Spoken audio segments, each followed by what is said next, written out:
ഈ നിൽക്കുന്ന തള്ളച്ചിയാണ് ഈ വർഷത്തെ മിസ്സസ് യൂണിവേഴ്സ് USA പെറ്റിറ്റ്. ഇപ്പം എൻ്റെ വീട്ടിലാണ്, നിന്നെ വിടൂലടി. ഒരുപാട് കാര്യങ്ങൾ 40 കഴിഞ്ഞതിന് ശേഷമാണ് സംഭവിച്ചത്. നമ്മൾ വിചാരിക്കുമോ 40 ആയി ഇനിയിപ്പോൾ നടക്കില്ല, പറ്റില്ല, പ്രായമായി, കാണാൻ കൊള്ളില്ല, അങ്ങനത്തെ ഒരുപാട് ഇൻസെക്യൂരിറ്റീസ് നമുക്ക് ഉണ്ടാവുമല്ലോ. പക്ഷെ ഞാൻ പറഞ്ഞത് എന്നെ പോലെ ഒരാൾക്ക് ഇത്ര വരെയൊക്കെ എത്താമെങ്കിൽ ആർക്കും എത്താം.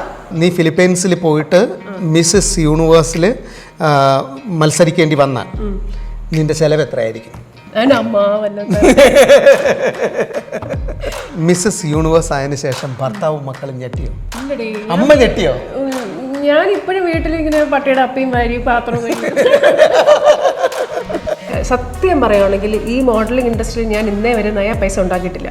അന്ന് രാത്രി ഞാൻ 3 മണിക്ക് എണീറ്റിരുന്നപ്പോൾ ദിവ്യ എൻ്റെ അടുത്ത് ചോദിച്ചു, എന്താണ് രാത്രി ഫോണിൽ കൊത്തിക്കൊണ്ടിരിക്കുന്നത്? ക്യാൻറ്റീനിൽ പോയി കഴിക്കാതെ എൻ്റെ മാക്സ് സെൻ്ററിൻ്റെ ബാക്കിൽ കയറിയിരുന്ന്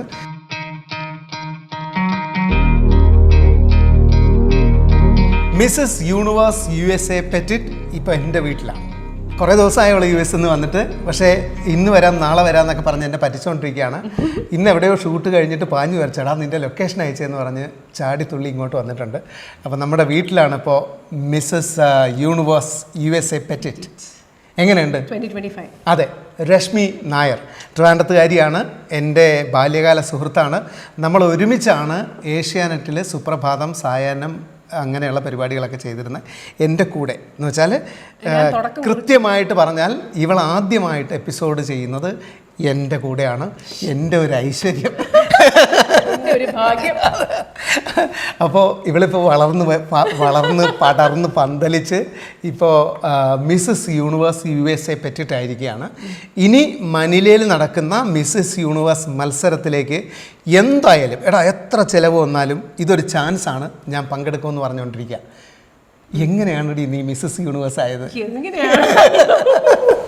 ഇല്ല, പക്ഷെ വളരെ കഷ്ടപ്പെട്ടിട്ടാണ്.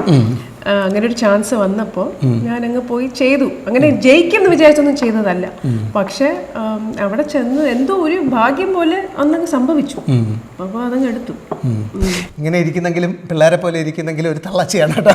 40+ ആണ് എനിക്ക് തോന്നുന്നു. പിന്നെ 40 കഴിഞ്ഞതിന് ശേഷമാണ് നീ റാമ്പിൽ കയറാൻ തുടങ്ങിയത്, മോഡലായത്. ഒരുപാട് കാര്യങ്ങൾ 40 കഴിഞ്ഞതിന് ശേഷമാണ് സംഭവിച്ചത്. പക്ഷെ അത് എന്നാലും ഇച്ചിരി അവിടെ സാധാരണ എപ്പോഴും നോട്ടി 40 എന്ന് പറയുന്നത് നിനക്ക് ലക്കി 40യാണ്. അല്ല, എന്നാലും ഒരുപാട് കാര്യങ്ങൾ അവിടെ ഇവിടെയൊക്കെ ചെയ്തിട്ടുണ്ടായിരുന്നെങ്കിലും ഇത്രയും വലിയ റെക്കഗ്നീഷനൊക്കെ വന്ന് കിട്ടിയത് 40 ശേഷമാണ്. 40 നല്ല വയസ്സാണ്. പിന്നല്ലാണ്ട് നല്ല വയസ്സാണ് നിനക്ക്. അതെ, നീ പിന്നെ പണ്ടേ വളർന്ന് അല്ല, ഈ ഒരു യാത്ര എങ്ങനെയായിരുന്നു? എവിടെ നിന്നാണ് നിനക്ക് ഇതിൻ്റെ ഒരു സ്പാർക്ക് കിട്ടിയത്? റാമ്പിലേക്കുള്ള ആരാണ് ക്ഷണിച്ചത്? ആരും എന്നെ ക്ഷണിച്ചില്ല. സോ അതാണ് മോഡലാവണം നിനക്ക് എപ്പോൾ തോന്നി? പണ്ടേ എനിക്ക് തോന്നലൊക്കെ ഉണ്ടായിരുന്നു. അങ്ങനെയല്ല, പക്ഷെ നമുക്ക് എപ്പോഴും നമ്മളിൽ തന്നെ ഒരു കോൺഫിഡൻസ് ഉണ്ടാവില്ലല്ലോ. എനിക്ക് ലുക്കില്ല, പൊക്കമില്ല, അങ്ങനത്തെ ഒരു ഫീലിംഗ് ഉള്ള കാരണം നമ്മൾ ഒരിക്കലും ശ്രമിച്ചില്ല എന്നുള്ളതായിരുന്നു സത്യം. പക്ഷെ അങ്ങനെ ഒരു ചാൻസ് വന്നപ്പോൾ ഇങ്ങനെ മോഡലിംഗ് ഇൻഡസ്ട്രി ഇപ്പം ഒരുപാട് എക്സ്പാൻഡ് ആയല്ലോ. എല്ലാവർക്കും മറ്റേ size 0 ടോൾ മോഡൽസ് വേണമെന്നില്ല. അപ്പം എന്നെ പോലെ പെറ്റിറ്റായവർക്ക്, പൊക്കം കുറഞ്ഞവർക്ക്, വണ്ണം ഉള്ളവർക്ക്, വണ്ണമില്ലാത്തവർക്ക്. പെറ്റിറ്റ് എന്ന് പറഞ്ഞാൽ അർത്ഥം എന്താണ്? പെറ്റിറ്റ് എന്ന് പറഞ്ഞാൽ 5 to 1 under ആയിരുന്നു ഇവിടുത്തെ ക്രൈറ്റീരിയ. സോ ഞാൻ 5 കഷ്ടിച്ചാണ് 5'2" വരുന്നത്. 5'1.75" ഒക്കെയാണ് എൻ്റെ ഹൈറ്റ്. അവര് 5'2" ആയിട്ട് ചിലപ്പോൾ നിന്റെ ആഗ്രഹത്തിന് മുന്നിൽ തോറ്റതായിരിക്കും അവർ. അതും കറക്റ്റായിട്ട് വന്ന് പെട്ടാണ്. പരിപാടിയുടെ ഒരാഴ്ച മുന്നേ ആണ് അവർ പറഞ്ഞത് ഞങ്ങൾ പെറ്റിറ്റ് എന്നൊരു കാറ്റഗറി ഉണ്ട്, താല്പര്യമുണ്ടോ? അപ്പം ഞാൻ വിചാരിച്ചു ഈ ഇത്രയും പൊക്കമുള്ള പെണ്ണുങ്ങളുടെ കൂടെ ഞാൻ മത്സരിക്കുമ്പം എനിക്കൊരു ഫൈറ്റിംഗ് ചാൻസ് ഇല്ല. പക്ഷെ പെറ്റീറ്റ് എന്ന് പറയുമ്പോൾ എനിക്ക് തോന്നി കുറച്ചുകൂടെ എനിക്ക് പോയാൽ കിട്ടുമായിരിക്കും എന്നുള്ളൊരു പ്രതീക്ഷ ഉണ്ടല്ലോ, അത് കുറച്ച് കൂടി. അപ്പോൾ ഞാൻ പറഞ്ഞു ശരി, എന്നെ പെറ്റീറ്റ് ഇട്ടാൽ മതി. അപ്പോൾ അവർ പറഞ്ഞു പെറ്റീറ്റ് എന്ന് പറയുമ്പോൾ മിസ്സസ് യൂണിവേഴ്സ് USA അല്ല, Petit is A separate category, അത് ഓക്കെ ആണോ? ഞാൻ പറഞ്ഞു ഓക്കെ ആണോ, നമ്മൾ ഓക്കെ പെറ്റീറ്റ് എങ്കിൽ പെറ്റീറ്റിന്. അവിടെ പക്ഷേ ഒരു ഫൈറ്റിംഗ് ചാൻസ് ഉള്ളത് കൊണ്ട് ഞാനതിനങ്ങ് അഗ്രി ചെയ്തു എന്നുള്ളതാണ്. പക്ഷെ അത് ആക്ച്വലി ഇറ്റ് വർക്ക്ഡ് ഔട്ട് അല്ലേ, അതുകൊണ്ടാണ് പെറ്റീറ്റെങ്കിൽ പെറ്റീറ്റ് അങ്ങനെ. പക്ഷെ നീ ചോദിച്ച ചോദ്യത്തിന് ഈ മോഡലിംഗ് വന്നതും ഇങ്ങനെ ഇൻക്ലൂസിവിറ്റി, ഡൈവേഴ്സിറ്റി, ഏത് സൈസും ഷേപ്പും എവിടുത്തെ ഏത് രാജ്യക്കാരിയാണെങ്കിലും വരാം ഓഡിഷന് എന്ന് പറഞ്ഞ ആൾക്കാർ ഇതൊരു വലിയ ഒരു മാറ്റമായിരുന്നു. അപ്പം നമ്മളെപ്പോലെ ആഗ്രഹം ഉണ്ടെങ്കിൽ അയ്യോ നമുക്കൊന്നും പറ്റില്ല, നമ്മളൊന്നും എടുക്കില്ല എന്ന് വിചാരിച്ച് വെച്ചിരിക്കുന്നത് നമ്മൾക്കൊക്കെ ഒരു അവസരമായിരുന്നു. ആ ഒരു അവസരം ഞാൻ വെറുതെ പോയി ഒന്ന് ട്രൈ ചെയ്ത് നോക്കിയതാണ്. നിനക്കൊരു കാര്യം അറിയോ, നീ നിൻ്റെ 40+ നീ അവിടെ നടന്നതിന് ശേഷമാണ് എനിക്കൊരു കോൺഫിഡൻസ് ഉണ്ടായിട്ട് എനിക്കൊരു കോൺഫിഡൻസ് കിട്ടി. എന്നിട്ട് ഞാൻ ലുലു ഫാഷൻ വീക്കിൽ ഞാൻ റാമ്പിൽ നടന്നു. സീരിയസ്ലി നീ നടന്നതിന് ശേഷം നിൻ്റെ നിന്ന് കിട്ടിയ കോൺഫിഡൻസാണ് എനിക്ക്. സീരിയസ്ലി എനിക്കും നടക്കാം എന്ന് നീ നടന്നപ്പോൾ നീയും തള്ളച്ചിയാണല്ലോ. എന്നിട്ട് നമ്മൾ പൊളിച്ചു എന്നുള്ള. അപ്പൊ എനിക്കൊരു കോൺഫിഡൻസ് പറയാനുള്ളത് എല്ലാവരും. നമ്മൾ വിചാരിക്കും 40 ആയി ഇനിയിപ്പോൾ നടക്കില്ല, പറ്റില്ല, പ്രായമായി, കാണാൻ കൊള്ളില്ല, അങ്ങനത്തെ ഒരുപാട് ഇൻസെക്യൂരിറ്റീസ് നമുക്ക് ഉണ്ടാവുമല്ലോ. പക്ഷെ ഞാൻ പറഞ്ഞത് എന്നെ പോലെ ഒരാൾക്ക് ഇത്ര വരെയൊക്കെ എത്താമെങ്കിൽ ആർക്കും എത്താം. പ്രായം എന്നൊരു പ്രശ്നമല്ല. അപ്പൊ ഒരുപാട് പേർക്ക് ഇപ്പൊ പ്രചോദനമാണ് നീ എന്നെ പോലുള്ള. ആക്ച്വലി ആണ്. പക്ഷെ എനിക്കറിയില്ലായിരുന്നു ഞാൻ ഇത്രയും വലിയൊരു കാര്യം ചെയ്തിട്ട് വരുമ്പോൾ ഇത്രയും ഇൻസ്പിറേഷൻ ഒക്കെ ആൾക്കാർക്ക് ഉണ്ടാവുന്നു. ഇന്നിപ്പോ എത്ര ഇന്റർവ്യൂ കഴിഞ്ഞു നിനക്കിപ്പോ? ഞാൻ ഇപ്പോഴത്തെ ഈ വെക്കേഷൻ ശനി ഞായറും കൊണ്ട് 10 ഇന്റർവ്യൂ ചെയ്തു. അടിപൊളി. ഇന്ന് വരെ വന്നിട്ട് നീ ഇത്രയും ബിസി ആയിട്ടുണ്ടോ? ഇല്ല, ജീവിതത്തിൽ ആദ്യമായിട്ടാണ് ആരെങ്കിലും ഒക്കെ എന്നെ സമയമുണ്ടോ ചോദിക്കുന്നത്. അത് ഞാൻ ആക്ച്വലി എൻജോയ് ചെയ്യുന്നു. കാരണം ഈ സെലിബ്രിറ്റി സ്റ്റാർഡം നമ്മൾ കഷ്ടപ്പെട്ട് ഉണ്ടാക്കിയെടുത്താണ്. ഏഷ്യാനെറ്റ് കഴിഞ്ഞിട്ട് അങ്ങനെ ഒരു എന്താ പറയാ ഒരു റെക്കഗ്നീഷൻ അങ്ങനെ വന്നിട്ടുണ്ടായിരുന്നില്ല. അപ്പൊ അത് സ്ലോലി നമ്മൾ ഒരു ലെവൽ എത്തിച്ചുകൊണ്ടതാണ്. USA ഇവള് ഫിസിക്കൽ ട്രെയിനിങ്ങിന് ഒരു കോച്ചായിട്ട് വർക്ക് ചെയ്യുന്നുണ്ടായിരുന്നു. അതുപോലെ തന്നെ ഫിസിക്കൽ ട്രെയിനിങ് സ്ഥിരമായിട്ട് ചെയ്യുന്നുണ്ടായിരുന്നു. ഇല്ല, ഞാൻ പണ്ടേ എനിക്ക് വർക്കൗട്ട് എനിക്ക് പാർട്ട് ഓഫ് മൈ ലൈഫ് ആയിരുന്നല്ലോ. പക്ഷെ എനിക്ക് തോന്നുന്നു അതൊക്കെ ഉണ്ടായി പ്രസവമൊക്കെ കഴിഞ്ഞ് നമ്മൾ നല്ല ഒബ്വിയസ്ലി കുറെ വണ്ണം വെക്കും. അതിനുശേഷം എനിക്ക് തോന്നി എനിക്ക് വേണ്ടിയിട്ട് ഞാനൊന്ന് മെലിയാമെന്ന് വിചാരിച്ച് കുറെ എക്സസൈസും കാര്യങ്ങളൊക്കെ ചെയ്ത് ഇൻസ്ട്രക്ടറായി. അപ്പൊ നമ്മളങ്ങ് മെലിഞ്ഞു. അപ്പൊ വീണ്ടും നമ്മൾ ആൾക്കാരെ ഇൻസ്പയർ ചെയ്യുമല്ലോ. പ്രസവം കഴിഞ്ഞിട്ട് നീ മെലിഞ്ഞു അല്ലേ, എങ്ങനെയാണ്? ഞാൻ പറഞ്ഞു കൊടുക്കും ഇങ്ങനെയൊക്കെയാണ്. അപ്പൊ ആ ഒരു ബലത്തിലാണ് ഇപ്പോൾ ഇൻസ്ട്രക്ടർ ആയത്. പക്ഷെ അത് ഞാൻ കണ്ടിന്യൂ ചെയ്ത് ഇപ്പോഴും ഞാൻ സ്ട്രെങ്ത് ട്രെയിനിങ് എടുക്കുന്നുണ്ട്, കിക്ക് ബോക്സിംഗ് ട്രെയിനിങ് എടുക്കുന്നുണ്ട്. ആഴ്ച 2 ദിവസം എന്തായാലും പഠിപ്പിക്കാൻ പോകും, 4 ദിവസം എന്തായാലും വർക്കൗട്ട് ചെയ്യും. ശരി, ഞാനൊന്നും ചെയ്യാറില്ല, മടിച്ചൊക്കെ വീട്ടില് പിന്നെ ഹസ്ബൻഡ് മോള് അല്ലേ? പിന്നെ ഹസ്ബൻഡ് എവിടെ വർക്ക് ചെയ്യുന്നത്? ഹസ്ബൻഡ് അവിടെ IT തന്നെയാണ്. IT ആണ് നമ്മുടെ ബ്രെഡ് ആൻഡ് ബട്ടർ കൊണ്ടുതരുന്നത്. IT-നെ ഉള്ളു പൈസ. വേറെ നിനക്കൊരു ഫുൾ ടൈം മോഡലായിട്ട് പണി കളയാം എന്ന് തോന്നിയോ? അത് ആ ലെവൽ ഞാൻ എത്തിയിട്ടില്ലേ. എനിക്ക് ഇതുവരെ സത്യം പറയുകയാണെങ്കിൽ ഈ മോഡലിംഗ് ഇൻഡസ്ട്രിയിൽ ഞാൻ ഇന്നേ വരെ നയ പൈസ ഉണ്ടാക്കിയിട്ടില്ല. എൻ്റെ ഇൻസ്റ്റാഗ്രാം കണ്ടതിന് എല്ലാവരുടെയും വിചാരം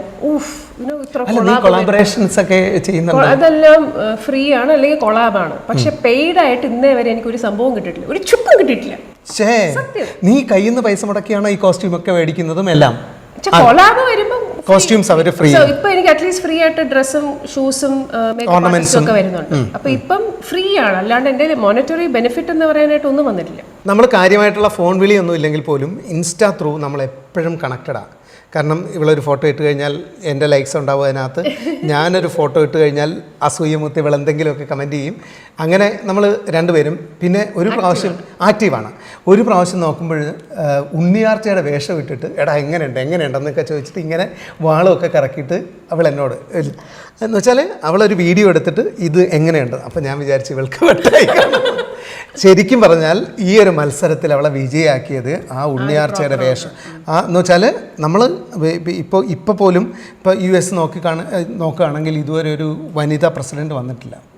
ഒരു എന്ന് വെച്ചാൽ പിന്നെ ഒരു സ്ത്രീ സമത്വം എന്ന് പറയാൻ പറ്റില്ല. പക്ഷെ നമ്മുടെ നാട്ടിൽ അന്ധകാലം അതെ അന്ന് മുതൽ തന്നെ നമ്മുടെ നാട്ടിൽ സ്ത്രീകൾ യുദ്ധത്തിനിറങ്ങിയിരുന്നു, സ്ത്രീകൾ നാട് ഭരിച്ചിരുന്നു. അങ്ങനെ ഒരു നാടാണെന്നുള്ളൊരു മെസ്സേജ് കൂടിയാണ് നീ സത്യത്തിൽ അതിനകത്ത് കൊടുത്തത്. നമ്മൾ സ്റ്റേജിൽ കയറിയാൽ നമ്മളെ 4 ആൾ ഓർത്തിരിക്കണം. അതാണ് എൻ്റെ എപ്പോൾ സ്റ്റേജിൽ കയറിയാലും എനിക്കൊന്നും കിട്ടിയില്ലെങ്കിലും ഒരു 10 വർഷം കഴിഞ്ഞാൽ അന്ന് അങ്ങനെ ചെയ്ത കുട്ടിയല്ലേ എന്ന് പറയണം. അപ്പോൾ അങ്ങനെ ഒരു ഇമ്പാക്റ്റ് ഉണ്ടാക്കാൻ എനിക്ക് ഒരു കോസ്റ്റ്യൂം കൊണ്ടും പറ്റുന്നില്ല. അങ്ങനെ ഞാൻ ചിന്തിച്ച് വന്നപ്പോൾ അവർ പറഞ്ഞു go back to your roots. കേരളത്തിലാണെങ്കിൽ ഇന്ത്യയിൽ നിന്നാണെങ്കിൽ എടുത്തോളാം. കേരളത്തിലാണോ റൂട്ടില്ല. അപ്പോൾ ഞാനിങ്ങനെ കുത്തിയിരുന്ന് ആലോചിച്ചപ്പോൾ ഒരുപാട് ഓപ്ഷൻസ്. പിന്നെ ഞാൻ ഉണ്ണിയാഴ്ച എടുത്തെന്താണെന്ന് വെച്ചാൽ എനിക്ക് കുറച്ച് 2 കളരിപ്പയിട്ട് ചാടി ചവിട്ടി മലർന്നടിക്കാനുള്ള അവസരം കിട്ടുമല്ലോ. ആരും പഠിപ്പിച്ചത് അതൊക്കെ ഞാൻ യൂട്യൂബ് നോക്കി കിക്ക് ബോക്സിംഗ് ഒക്കെ ചെയ്ത് എനിക്കില്ലേ ആ വാളും പരിചയപ്പെട്ട് ഇങ്ങനെ ഒരു ഫ്രണ്ട് കിക്ക് ചെയ്യണം. അപ്പം ഞാൻ വിചാരിച്ചു അതായിരിക്കാം എൻ്റെ ഒരു അതിനെ ഞാൻ ഉണ്ണിയാഴ്ച എടുത്ത വിമൺ എംപവർമെന്റ് എന്നൊക്കെ പറഞ്ഞ് ഞാൻ ഇന്ന് കണക്ട് ചെയ്ത് ഒരു പാരഗ്രാഫ് എഴുതി വെച്ചു. അതിൽ ഞാൻ പറഞ്ഞ ഇതാണ്, അന്നത്തെ കാലത്ത് ഉണ്ണിയാഴ്ചക്ക് ഇത്രയും ചെയ്യാൻ പറ്റുമായിരുന്നെങ്കിൽ അവരെ നമ്മൾ ഇൻസ്പിറേഷനായിട്ട് കണ്ട് ഇന്നും നമ്മൾ ബോൾഡ് ആവുക, കുറച്ചുകൂടെ കറേജ് കാണിക്കുക, അങ്ങനത്തെ ഒരു കാര്യം ഒക്കെ കൂട്ടിക്കലർത്തി കൊണ്ടുവന്നു.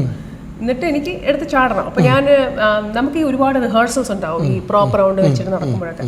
അപ്പോൾ ഞാൻ എൻ്റെ ആ ഒരു റിഹേഴ്സൽ പഠിപ്പിച്ച പെണ്ണിനോട് ചോദിച്ചു, എനിക്കിങ്ങനെ വാളും പരിചയ പ്രോപ്പൊക്കെ ഉണ്ട്, എനിക്കിങ്ങനെ ചാടി ഫ്രണ്ടിലോട്ട് ചവിട്ടണം. അപ്പോൾ ഒരു ബോളിവുഡിൻ്റെ ഒരു വലിയ ഷാറുഖ് ഖാനെയൊക്കെ നടത്തിച്ച ഒരു സ്ത്രീയായിരുന്നു. അവർ പറഞ്ഞേ ചാടാനൊന്നും പറ്റില്ല, അതൊക്കെ ഭയങ്കര വൃത്തിയാണോ, you have to be poised. അപ്പം ഞാൻ പറഞ്ഞില്ല, എൻ്റെ ക്യാരക്ടറിന് അത് ആവശ്യമുണ്ട്. അവർ സമ്മതിച്ചില്ല.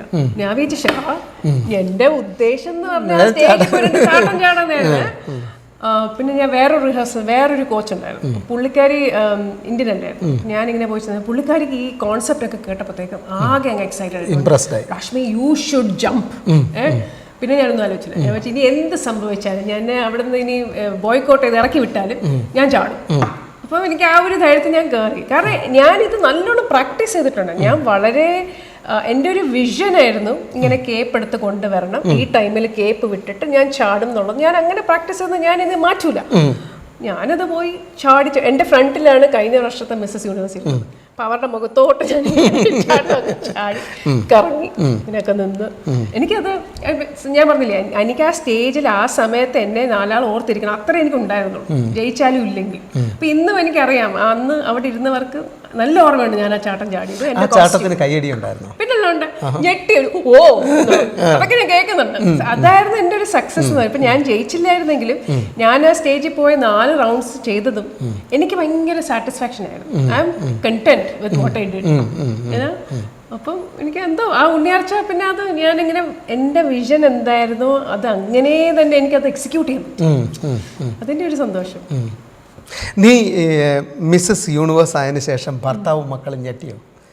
ഇല്ലടേ, അമ്മ ഞെട്ടിയോ? ഞാൻ ഇപ്പോഴും വീട്ടിൽ ഇങ്ങനെ പട്ടിയുടെ അപ്പയും വാരി പാത്രവും കഴിയും.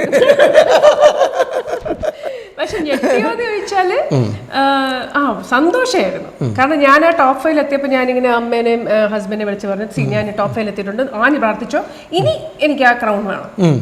ടോപ്പ് 5 വരെ നമ്മളിങ്ങനെ ഭാഗ്യത്തിനും അല്ലെങ്കിൽ ഞാനിങ്ങനെ എൻജോയ് ആ പ്രോസസ് എൻജോയ് ചെയ്ത് നടക്കായിരുന്നു. കാരണം നമുക്കിതൊന്നും കിട്ടാൻ പോണില്ല എന്നുള്ള ഫീലാണല്ലോ. ടോപ്പ് 5 വരുന്നവരെ ഞാൻ ഐ വാസ് ബീങ് മൈസെൽഫ്. ഞാനിങ്ങനെ വളരെ കൂളായിട്ട് സോഷ്യലായിട്ട് മറ്റുള്ളവരൊക്കെ സഹായിച്ച് ഓടിച്ചാടി നടക്കായിരുന്നു. ടോപ്പ് 5 പേര് വിളിച്ചത് ഞാൻ ആ കസേര പോയി ഇരുന്നിട്ട് ഞാൻ പറഞ്ഞു, നൗ ഇത് വേണമെങ്കിൽ എനിക്ക് കിട്ടാനുള്ള ചാൻസ് ഉണ്ട്, ഇനി ഞാനൊന്ന് ഫോക്കസ് ചെയ്ത്. നീ ആയിരുന്നു ഈ കൂട്ടത്തിൽ ഏറ്റവും ഹൈറ്റ് കുറഞ്ഞ ആള്? അല്ലല്ല, നമ്മളെല്ലാരും ഒരുവിധം 5'2", 5'3" അങ്ങനെയൊക്കെ. പക്ഷെ ആ ടോപ്പ് 5 വന്നപ്പോഴാണ് എനിക്ക് ഇനിയിപ്പോ ആ കിരീടം എനിക്ക് കിട്ടിയേ പറ്റുമെന്നുള്ളൊരു. എന്നിട്ട് എവിടെ ആ കിരീടം? കിരീടം ഞാൻ കൊണ്ടുവന്നിട്ടുണ്ട്. ഉണ്ടോ? അടിപൊളി. ഓക്കെ.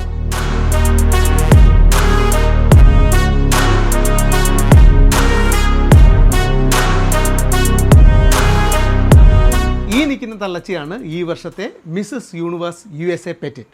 ഇപ്പം എൻ്റെ വീട്ടിലാണ്, നിന്നെ വിടൂലടി. കളവാ.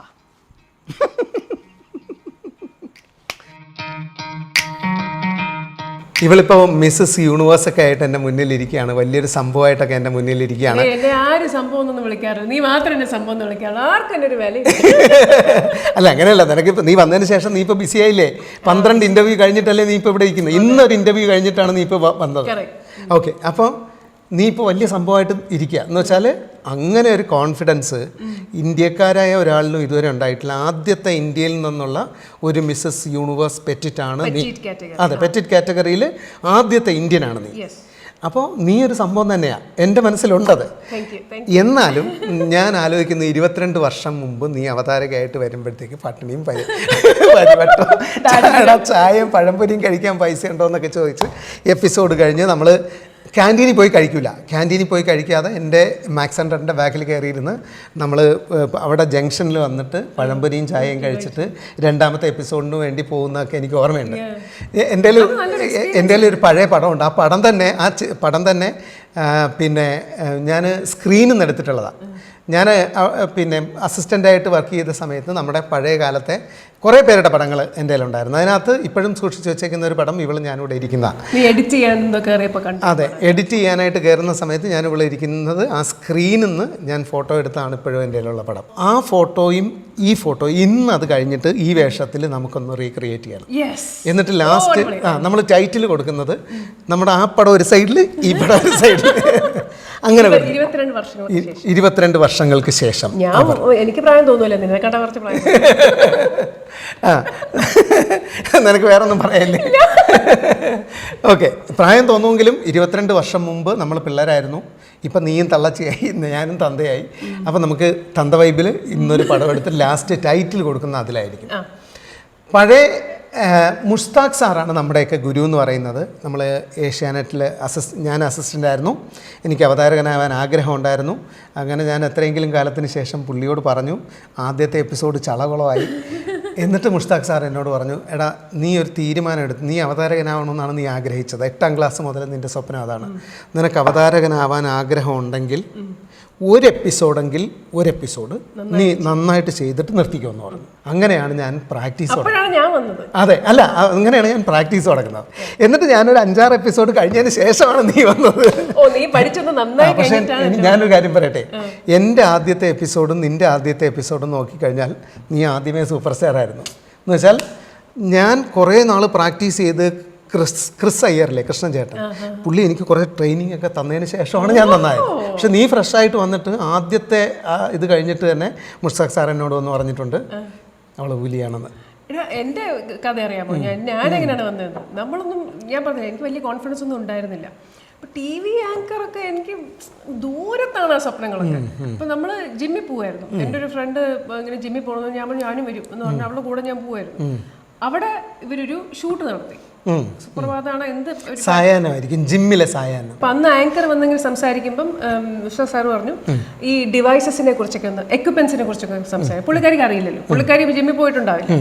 അപ്പം ഞാനിങ്ങനെ കുറച്ച് കാര്യങ്ങളൊക്കെ പറഞ്ഞു കൊടുത്തു. അപ്പം അത് പറഞ്ഞിട്ടാണോ അതോ പുള്ളിക്കാരി നിൽക്കുമ്പോൾ ബാക്ക്ഗ്രൗണ്ട് ഞാൻ ഉണ്ടെന്ന് കണ്ടിട്ടാണോ എന്താണെന്ന് എനിക്കറിയില്ല. ഇറങ്ങുന്നതിന് സാർ എൻ്റെ അടുത്ത് വന്നിട്ട് പറഞ്ഞു, ആങ്കർ ഏത് താല്പര്യം ഉണ്ടെങ്കിൽ ഇതിൽ വിളിച്ചാൽ മതി, ഇതെൻ്റെ നമ്പറാണെന്ന് പറഞ്ഞാൽ എനിക്ക് കാർഡ് തന്നു. വേറെ ആർക്കും കൊടുത്തില്ല. അപ്പം ഞാൻ വിചാരിച്ചു, ഞാനോ, എനിക്കിതിനൊക്കെ പറ്റൂ? സാർ എന്തോ എന്നിൽ കണ്ടിട്ടാണല്ലോ ഇത് പറഞ്ഞത്. ഞാൻ അപ്പം തന്നെ വീട്ടിൽ പോയിട്ട് ഞാൻ പറഞ്ഞു, എനിക്ക് പോകണം, എനിക്ക് ഓഡിഷൻ ചെയ്തേ പറ്റുള്ളൂ. അപ്പോൾ വീട്ടിൽ അതൊന്നും നടക്കുന്ന കാര്യമില്ല. പണ്ട് ടി വി എന്നൊക്കെ പറഞ്ഞാൽ എല്ലാ വീട്ടിലും അങ്ങനെ ആക്സെപ്റ്റ് ചെയ്യുന്നൊരു കാര്യമല്ലോ ടി വി ആങ്കർ.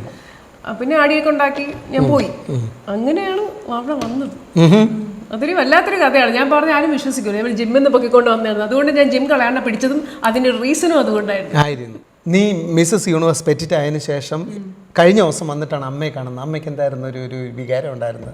അമ്മയായിട്ട് എന്ന് സംസാരിക്കുമല്ലോ, അല്ല എന്നാലും അമ്മയ്ക്ക് സന്തോഷം ഉണ്ടായിരുന്നുള്ളൂ. കാരണം ചെറുപ്പത്തിലെ അമ്മയ്ക്ക് എൻ്റെ സ്വഭാവം അറിയായിരുന്നു. ഞാൻ കൈ പിടിച്ച ഒതുങ്ങുന്ന കൊച്ചല്ലാന്നറിയാം. അപ്പം എനിക്ക്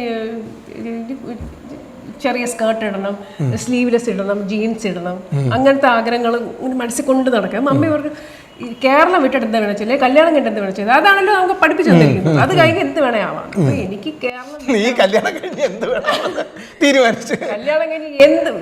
എല്ലാ കോപ്പറേയും കാണിക്കുന്നുള്ളത്. പക്ഷെ അതിന് മുന്നേ ജോലി കിട്ടി പൈസ സമ്പാദിക്കണം എന്നുള്ളതുണ്ടായിരുന്നു. കാരണം അമ്മ അങ്ങനെയാണ് പഠിപ്പിച്ചിരുന്നത്.